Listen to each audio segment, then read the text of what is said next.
Assalamualaikum warahmatullahi wabarakatuh. Di sini kelompok 5 ingin mempresentasikan saladnya dari SID 2022.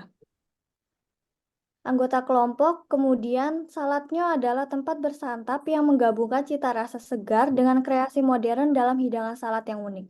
Di sini kelompok kami mengidentifikasi 3 langkah peluang bisnis saladnya. Yang pertama, pengembangan ide bisnis, kedua, validasi ide bisnis, dan ketiga, mengevaluasi potensi dan resiko bisnis. Untuk yang langkah pertama, pengembangan ide bisnis. Dalam pengembangan ide bisnis untuk saladnya, kami berfokus pada inovasi konsep dalam menciptakan hidangan salad yang unik dan menyegarkan. Yang kedua, pelayanan yang ramah dan kualitas bahan baku yang terbaik untuk memastikan pengalaman pelanggan yang memuaskan. Yang ketiga, penggunaan teknologi untuk meningkatkan efisiensi operasional. Yang keempat, strategi promosi yang kreatif seperti media sosial dan kolaborasi dengan influencer. Nah, langkah yang kedua yaitu validasi ide bisnis. Validasi ide bisnis penting karena memastikan kebutuhan pasar dengan berbicara langsung pada calon pelanggan dan melakukan survei pasar. Yang kedua, menghindari kerugian dengan memastikan bahwa ada minat pasar yang cukup sebelum kami menginvestasikan waktu dan uang dalam pengembangan bisnis kami. Yang ketiga, memahami keinginan pelanggan untuk menyesuaikan strategi bisnis dari hasil survei kami.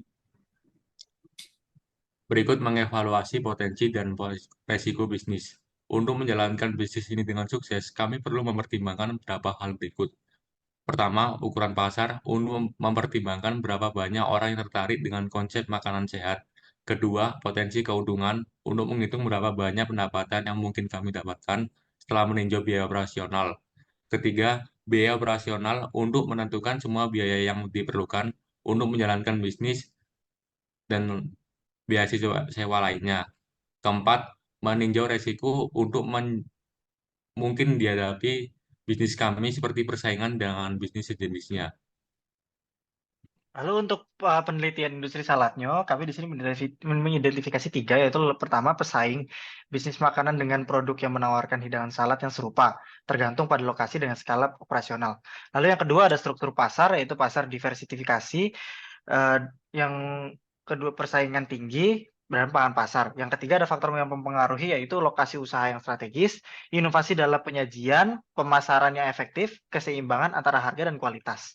Lalu kesimpulannya, keberhasilan bisnis kuliner seperti saladnya sangat dipengaruhi oleh beberapa faktor kunci, termasuk lokasi yang strategis, kualitas produk yang tinggi, manajemen operasional yang efisien, dan strategi pemasaran yang tepat. Analisis pasar, penelitian industri, dan studi kasus dari bisnis kuliner salad yang sukses dan gagal menunjukkan bahwa faktor-faktor ini memainkan peran penting dalam menentukan keberhasilan sebuah usaha kuliner. Sekian dari kelompok kami, kurang lebihnya mohon maaf. Wassalamualaikum warahmatullahi wabarakatuh.